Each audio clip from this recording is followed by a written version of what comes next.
Now, a special presentation from WBOC News. Let's toss it down to the news box for WBOC News at 6. Good show. Well done. Okay, ready to go? Wait. I'll meet you outside. Okay, all right. I'll see you out there. Where is she? Good grief. What is up with, why do you have a jersey on? This? Yeah. Isn't it obvious? I got the fever. Football fever. It's spreading all over Delmarva. Oh, I don't think so. I'm just fine.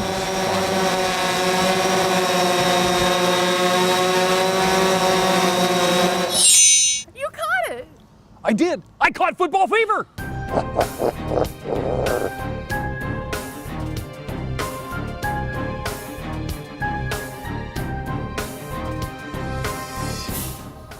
Before we turn, I'll be on the plaza patrol check. What is that?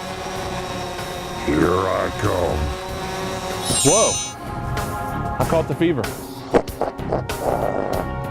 Wow, this corn looks pretty good this year. Hey, what's that noise I hear? Wow! I caught the fever. No hiding from me, even out on the farm. Wow, Jake, the new Riverwalk looks great. Thank you, Governor. What is that? Better watch out. Maryland caught the fever. How about you guys? Yeah. Oh, Delaware definitely has the fever. Got another one. Oh, such a beautiful day outside. What's all that vacuum going on? What's that noise? I caught the fever. I got the football fever. I know who's been spreading this fever. Oh, Captain Willie. It's a new season. Football is back, Delmarva. Can the Ravens make their way back to the playoffs? Can the Eagles' second-year QB lead his team to the top of their division? Or will Kirk Cousins lead the Redskins to an NFC's crown? Baltimore, Philadelphia, Washington. Our 3 teams are ready for kickoff. Are you?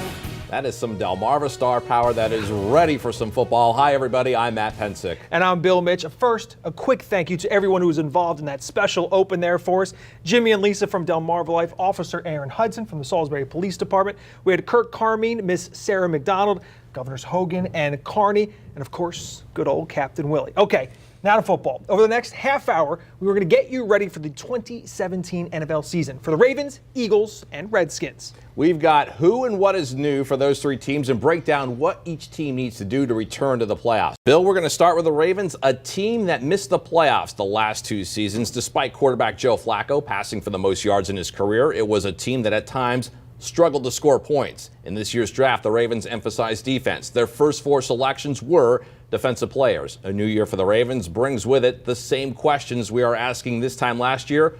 Will Flacco be healthy for week 1? Like most teams, the success or failure to the Ravens' 2017 season will depend on the quarterback. Unlike most contending teams, the situation for the Ravens signal caller is unclear. Because of a back injury, Joe Flacco is being held out until the start of the regular season. It's just one of those things where you have to be patient and, not let your competitive nature kind of get the best of you. Everything looks fine for Joe. So, I'm not a doctor, and I don't think anybody knows for sure what can happen. Anybody can get hurt out here at any time. With Flacco not practicing because of his backup has assumed the duties of QB1. That would be the player wearing number 15, Ryan Mallett. Mallett started 2 games for the Ravens at the end of the 2015 season. Fast forward 2 years, the Ravens receiving corps now includes Mike Wallace, Rashad Perryman, and this year's free agent acquisition, Jeremy Maclin. Just trying to get a feel for him and his route technique and his speed. Same with Mike and Rashad. I haven't had too many reps with them until in the spring a little bit and now. Mallett's getting a lot of reps. I think he's gonna some time, and I think he's done a pretty good job. So right now this is National Football League. Things happen. So the next guy has to be ready to play. I feel comfortable with them. I've been able to catch passes from both of them. That's just the circumstance it is right now, and we keep moving forward and doing everything we can to help the team out. If the offense struggles, Harbaugh should be comforted with the knowledge of having one of the NFL's top defenses. In 2016, Baltimore reestablished itself on that side of the ball with a top 10 ranking in points and yards allowed. This season, the Ravens add 10-year veteran cornerback Brandon Carr to an already solid defensive backfield. Carr joins the secondary with safety Eric Weddle, number 32, who is entering his 11th season. With that much experience, the Ravens added some youth to this unit with first-round draft pick Marlon Humphrey, who has a plan to become an elite cornerback. At the line, get my hands on guys, trying to stay in front of them, but also just learning the defense, becoming comfortable to where I know it kind of like the back of my hands. Humphrey may not have the luxury of learning at a slow pace. The pressure is on the Ravens.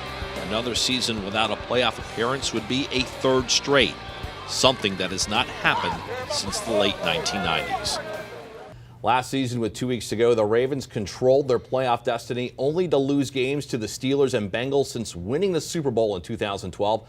The Ravens have only made the playoffs one time. That was in 2014. We'll find out if, for the old guard remaining from that championship team, players like Terrell Suggs, if they have one more playoff run in them. Okay, Matt, despite winning a Super Bowl in Baltimore, there seems to be a never-ending debate surrounding quarterback Joe Flacco.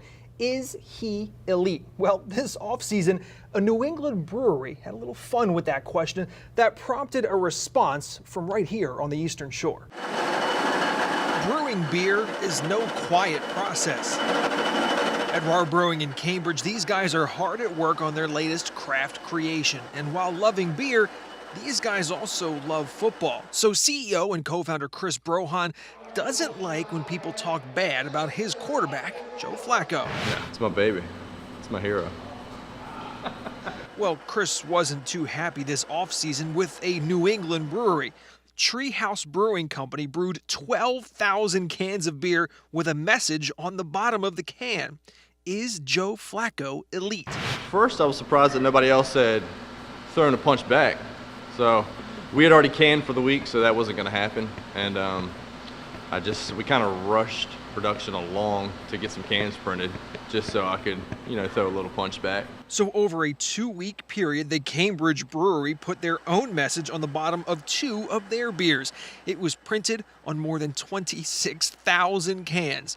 Don't worry about Joe. And through the power of social media, people began flocking to the brewery to get their hands on their own Flacco cans. It seems like the age-old question of, is Joe Flacco elite, isn't going away anytime soon. But ask anybody at the brewery in Cambridge, and they'll give you the only answer Ravens fans know. Joe's the man. Joe's the best, obviously.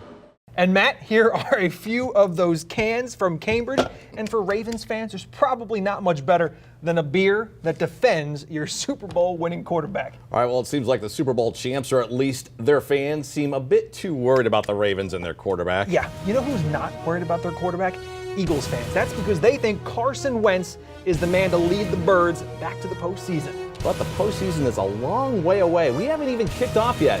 There was so much that happened this offseason, including the NFL draft up in Philly, and you better believe we made the trip to check out all the hype. Stay with us. WBOC's NFL Kickoff Special. We'll be right back.